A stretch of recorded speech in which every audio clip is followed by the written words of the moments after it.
Hello, welcome to Open Minds podcast with Arpita. Today, I am beyond excited to sit with a woman who is redefining what it means to wear a crown, not only on her head but also in her heart and vision. So, international title holder and a fierce advocate for education, Madhuri Patle is Mrs. India Universe 2023. She also has an NGO where she promotes education and she helps unprivileged kids. Her foundation, Avada Foundation. And in this episode, Madhuri takes us behind the sash and spotlight to share her journey of grit, grace, and giving back. Let's dive in. Hello, Madhuri. Welcome to Open Minds podcast with Arpita. I'm so glad that you agreed to come to my podcast. Thank you, Arpita. Inviting me on your podcast is another way for me to also express my views to the audience. So, thank you so much for inviting me. I read a lot about you and then I learned about that you are a farmer's daughter. So, from a farmer's daughter to the universe, from Nagpur to universe, how was this journey for you? So, I want to clarify here as the pageant platform had written about the farming background. So I do come from a farming background. My father is currently a farmer, but he was working in the government and he was a farmer before working with the government. And my entire family otherwise is in a farming, and I'm also very much interested. So I do a lot of social work also in a rural development area and focus in farming. So that journey which you're talking about has been, I don't know how to say, just I believed in myself, or I didn't know that I'll reach to universe, but I knew that definitely I'll do something and I have capability. So just I took, step by step, and then I reached here. That's how I can tell you. Okay and जब आप पीछे देखते हैं तो सबसे पहला और यादगार पल आपको कौन सा दिखाई देता है? So I remember the first ever pageant was a very small pageant. So एक शहर है भंडारा, वहाँ मैं रहती थी. वो मैंने किया था. उसके बाद एक पैजेंट किया था मैंने, मिस महाराष्ट्र. तो मुझे नहीं मालूम था कि मैं मिस महाराष्ट्र, मुझे लगता काफ़ी बहुत बड़ा प्लेटफॉर्म है. और जब मैं सिलेक्ट हो गई थी उसके बाद जो मैंने फर्स्ट पैजेंट गाउन खरीदा था in pageant journey, I am telling you, okay. तो वो वाला जो I still remember that gown and the way, because we didn't have money. I didn't tell my parents then, and so my sister and brother we together, अपना pitch करके पैसा, we went to the mall and got that gown. So that is one memory from the pageant history I can tell you is very memorable to me. Okay, that's great. So your brother was there for you, right? Yeah, and my brother is 4 years younger to me. Okay, that's great. Yeah. So, and what was young Madhuri like? Like, were you always drawn to the limelight, or was it like something you discovered later in life? I don't know. I was fascinated. Maybe I was always like that TV ka keeda kind of person, So I always used to watch TV and I was like, oh wow, that's so nice.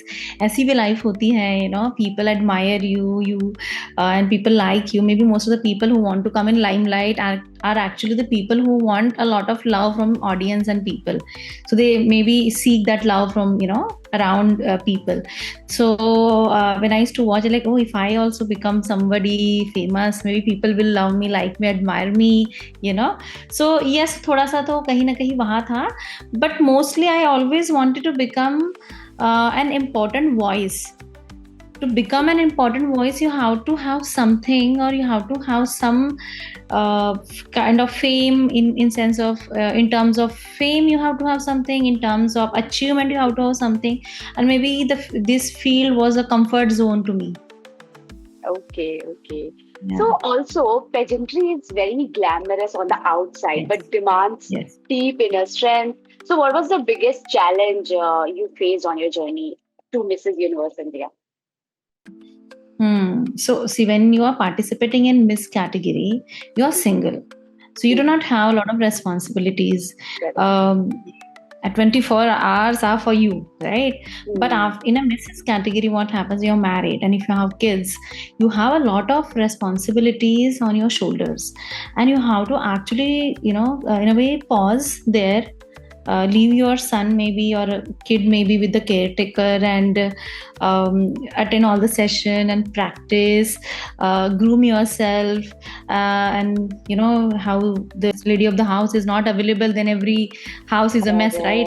So that is something was the biggest challenge, keeping my son away, not away, but with the caretaker for 7 days. I have to keep him with her so that I can go internationally and participate in the journey. Also, I had to take certain trainings for the walk, for fittings, and for the shopping also. So that was the biggest challenge.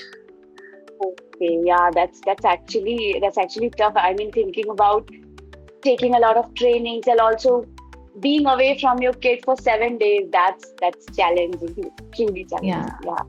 So, also, did you ever feel underestimated or stereotyped, especially coming from non-metro background? Like, you have ever felt that way? How did you deal with that? So yes, when I moved to Mumbai, so my first metro city was Mumbai. I moved from Bandara and the Nagpur and then the Mumbai. And then one thing which made a little bit underconfident was the language, because everyone was so fluent in English, and I was very good in writing, but when it came to spoken English was such a thing. But I never thought that's my weakness or something. That's just a language I'll have to learn in the future. But yes, for a brief period of time I realized I was underconfident, but I always believed in myself. So I think I could overcome that, and that was the biggest issue and a challenge at that time. Okay. But that's something like anybody can come up with. Like, it's just a language and you can learn it. And I can see. We think it's just a language, right? So for somebody who has been speaking this language from very long time, for them it's just a language. But now just think about the person who has come to the new place and people are like, oh, English bhi nahi bolni aati, she has a pretty but she can't talk. And in our country, we do not measure somebody's intelligence on their achievements or their merits, but we tend to measure their intelligence on the language, right? On the language, right. How they speak and how fluent they speak. Yeah, you are right. I have seen people judging other people according to just this one language barrier. So that's actually not good. Okay. Now, coming to the next question, was there ever a moment you felt like giving up, or what kept you going? No, I actually had given up. So I was a semi-finalist in 2010 for Femina Miss India. Before that, I had participated in a lot of pageants, Miss Maharashtra, Miss Pune, Miss Mumbai, and I always reached to the final, as a finalist, I was always there. Even in Miss India, I was there. I reached until semi-finalist. I was one of the entry from Nagpur. So, after trying so many times, and then after also, I know what happens once you go for the regional round, they keep on sending you emails. Next year also come for the audition, so you also go there for as a semi-finalist, and you go in finals also. And then somehow it felt like it's not for me, because there's too much to do. I was pursuing my graduation at that point of time, and it was hampering my studies then, and it did not look like that I'll win the title. So I had actually given up. And then I focused on my studies and my other work. But eventually, that dream is always in your head. And then I thought this time, why not to give it a try? And honestly, if you'll ask me, you asked me what was the one challenge, right? So I'll tell you the another challenge. It's not a challenge. It's a challenge given by me to myself. Was that after my pregnancy and baby, I had gained almost I was weighing almost 92 to 95 kgs, and I thought I have to get rid of the weight. So how to do it? I have to give myself some goal. So then I enrolled myself in Mrs. India, so that I get the goal, and then I prepared so much, and that was the challenge given by me to myself. So this is how yes, yes. So that's how Okay, I okay. overcome the giving up part. Wow, that's great. Actually, that's very, very inspiring for you telling this to everybody who's going to listen to the podcast. उनको भी ये realize होना चाहिए कि never give up on your dreams. आप कभी भी आप अपना dream achieve कर सकते हो. You just need to be that person, right? Just like you had to lost a lot of weight, so you gave yourself challenge and then you came up to that weight, right? Yes. That's great, actually. So, can you take us back to the moment they announced your name as Mrs. Universe India 2023 and what went through your mind? I mean, that's big. Yeah, I mean, when I was on a stage, of course, I prepared to that level where I wanted to win. In a way, I had this feeling I'll win, but see, at the end of the day, until the last moment, you do not know you're going to win, right? And I was skeptical once they started announcing the second runner-up, and the other subtitles. And when they announced my name, I couldn't believe, and you won't believe I had. So I had participated before that also in another pageant. I was one of the finalists there as well, and I didn't call my husband then. So my husband, I told him, "You come to this pageant. Maybe you're my lucky charm," and and the way he was cheering up there, and I was not. I mean, is this real? That was the feeling I got at that time when they announced my name. And I was so happy because finally that crown has come on my head, which I am waiting from last 17 years, Wow, 17 years. That's big and that's great. Yes. Much experience, yeah. Okay, so and how did you prepare, like in terms of like mentally, physically, emotionally for a platform like it's a big Yes. magnitude platform. How did you Yeah. prepare So, yourself? so of course, when it comes to national and international level, most of the candidates or the delegates over there are very experienced. They have also been participating in multiple pageants. The winner of Mrs. Universe 2023 had actually participated in Mrs. World 3 times, and then she Okay. won in Mrs. Universe. So yes, all the women all over the who were there on the international platform they are the winner of their country, right? And also the girls who were there in national pageant, also winner of their respective states or the regional competition. To to pre to prepare to win, I think you have to have a right mindset. You need to work on walk. That's very important. You have to have that your own unique flair in walking. Then you have to know. You need to know how to answer the questions. See, there's no right answer. So one thing what I understood is that girls are very much scared when they are on the stage, that if I will answer correctly or not. It does not matter. How confidently you say that matters, right? How unique your answer is, that matters. You cannot do that repetitive pageantry kind of answer. So the judges should get impressed by your answer.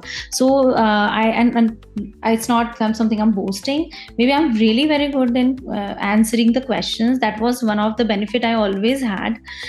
Second thing, the walk, because after the pregnancy you cannot wear long heels, Heels. because you have knee issues or maybe back issues. One of the challenges, so that I had to practice a lot. Again, because it's a beauty contest at the end of the day. So the makeup, how you groom yourself matters a lot. Even though whatever they say, you have to be. I'm not saying you have to be like that typical beauty which falls under the beauty standard criteria, but Right. grooming yourself in a way where you are so much present, what do you say, you are presentable on the stage, that's what matters. So I had to actually practice every day all those things. Okay. That's a lot of hard work you did. Lot. Yeah. Okay. Yeah. So, Madhuri, representing India internationally is no small feat. What was it like to step onto the global stage in Manila?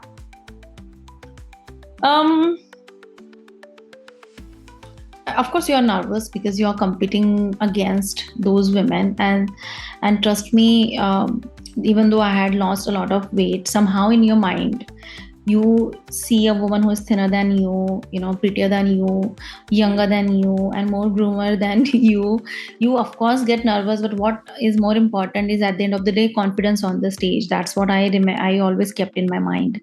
And it's going on the international platform is and mainly you are representing your country, so you have to make your country feel proud. It was a huge thing for my family, for me, and I had also gotten 2 prestigious subtitles over there for our country. One is the India's international, one is Mrs. Universe Face, and one is Mrs. Universe Empowered Woman. So the Empowered Woman was a special award they had given to me. There were only 3 special awards. That was not to me, but I take it as that was given to India, and I hope I made my country feel proud on international stage. Definitely, you've made all of us proud internationally. Okay, so also coming to your, the foundation. Yes. There's Abada Foundation, right? I hope I'm pronouncing it right. Abada Foundation. Okay. Abada. Okay. So tell us about the Abada Foundation. What inspired you to start it, and what kind of impact you are seeing? Yes. So as we mentioned in our first question about the farmer family, so I do come from a farmer's family. So a lot of my relatives are from village. I think 90% of them are from village, and I think half of population, 70% of population of India, they live in village.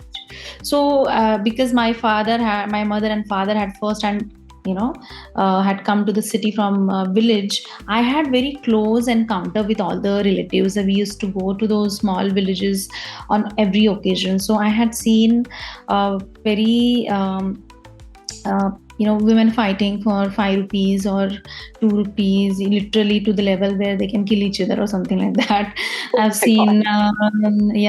seen kids who are in, like, one of my cousin was in 8th standard and I couldn't read and write, and there were so many things, and I was like, why is, for that young mind, when I was so young, it was a question why it's like that. And I always thought, okay, I think I'm privileged that I value I have 5 rupees in my pocket, and I can read and write. But once, and I somehow had this feeling that I'll be very successful. I don't know why, and if I do, then I'll do definitely something for our people. And that was the thought always coming in my head again and again and again.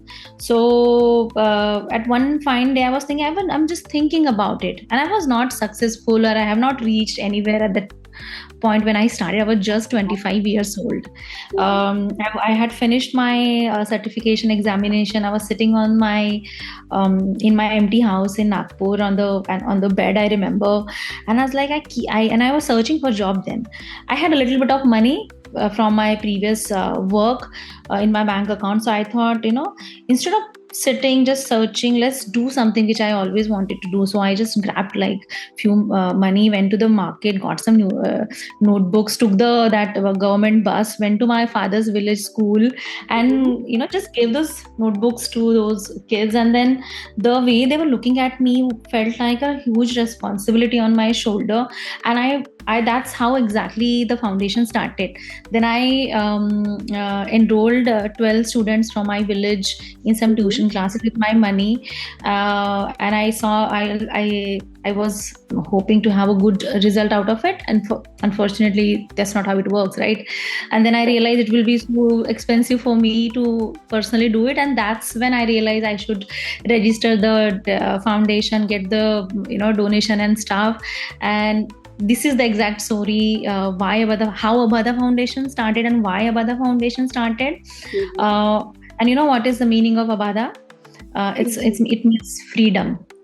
And that's a Sanskrit word. So I thought, all the ruler people, in a way, they live in a cage. They need to get free. If I have had some more opportunities, I would have been on better platform. That's what I always felt. So that's why I give this name to my foundation also. Okay. That's very, meaningful name and meaningful work you are doing. And for someone looking for job, doing this kind of work, that you have whatever leftover money you had and you actually bought notebooks and bought stuffs and you gave it to them and then you started it. That's huge. That's actually huge. And also, why is education for underprivileged children such a personal mission for you? I guess because you have spoken about the ladies fighting about 2 rupees and everything. But can you enlighten me more that why education is more important? Like why it's personal mission for you as an education? So, there's this quote I just made a few days back. I'll just read it out to you.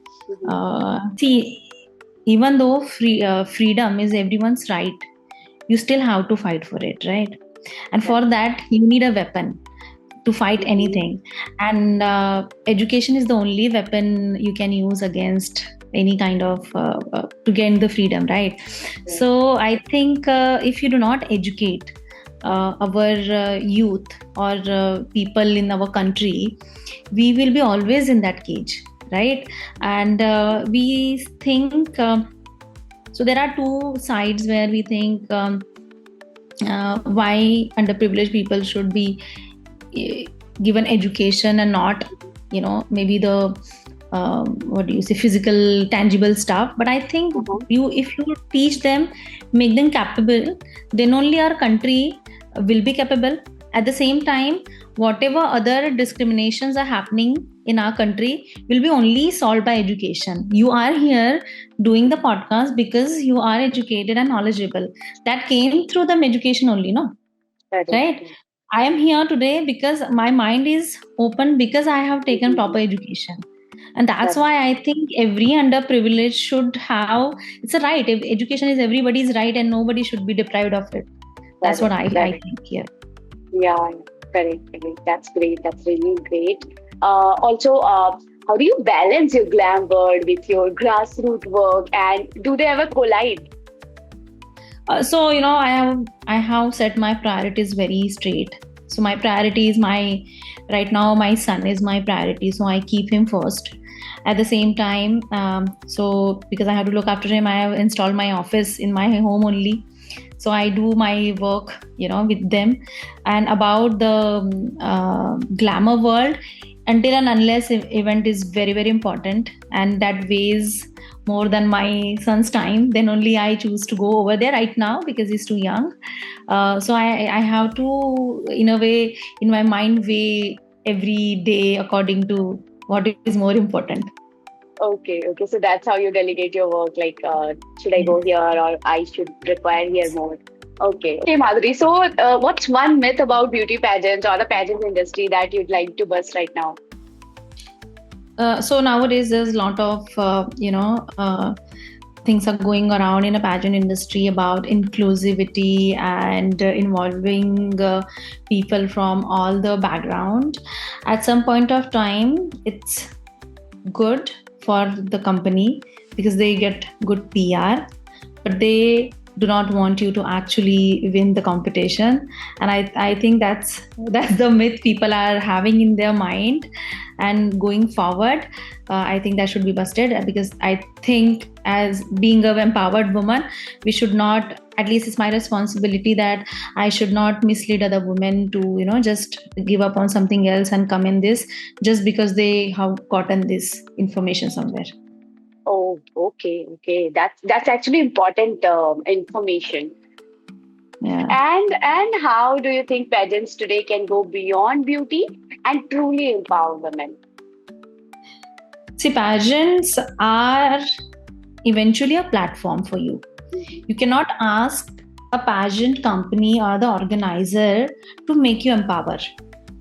As a winner, they will promote you to a level where they can promote you, but from there you have to take it ahead with your own mission and vision. So it's not the pageant's responsibility as such, I feel, but it's more of a winner's responsibility to strengthen their voice and do something for the society. There are women who are in a pageant who just want to get into the fashion and a beauty industry. There are women who want to amplify their business. There are women who want to amplify something in a social manner. So it's one's right and a choice to take it forward. That's how I feel about the pageantry. Okay. So since you feel this way about pageantry, I guess I know the answer of the next question, but still I would like to put this up to you. कि आपको ज़्यादा powerful क्या लगा? Crown जीतना या किसी बच्चे की लाइफ को बदल पाना, वो कॉन्फिडेंस या वो जो जैसे अभी आपने कहा कि it gives you a platform, right, and it gives you एक पहचान देता है, तो आपको ज्यादा पावरफुल क्या लगता है? देखिए, of course, it's not about power. Of course, if I will say it in a simple word, getting crown is more powerful because changing somebody's life is more emotionally powerful, right? So if I am changing somebody's life before, that number can exponentially increase when I win the crown, because then I become important and people listen to me more and I get a chance to change more people's life. So both of them are powerful in a different domain. Okay, that's great. That's great. So, I have asked you a lot of questions about your personal life, your pageant life, and, your foundation as well. Now, I'm going to ask some witty questions. Like, it's going to be just 2 to 3 witty questions, okay? Okay. So, if it peeked inside your handbag during the pageant, what's one unexpected thing you'd find? In a pageant time, you would have found hair gel, because half of the time my hair was coming out the the baby hair, and you have to always keep your hair intact. So that aloe vera gel that you would always find in my bag in a pageant days. Yes. Okay. And what's one beauty or fashion fail you can laugh about now?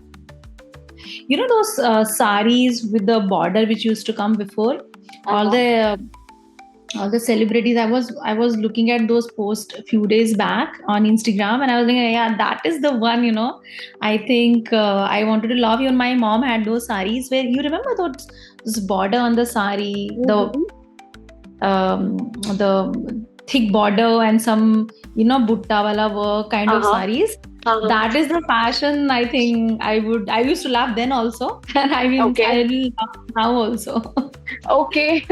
And now a quick rapid fire. Sari or gown? Sari. Okay. Chai or coffee? Chai, anytime. Anytime. Great. I'm also a chai lover. And last but not the least, Nagpur or Mumbai?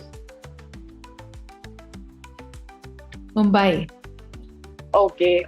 Mumbai is like, I would say it's a abroad of India. I always tell, because I lived in many cities in India, from there are very small cities and the big cities also, Pune, Bangalore, Delhi, Mumbai, and I lived in abroad also, in London and in Dubai.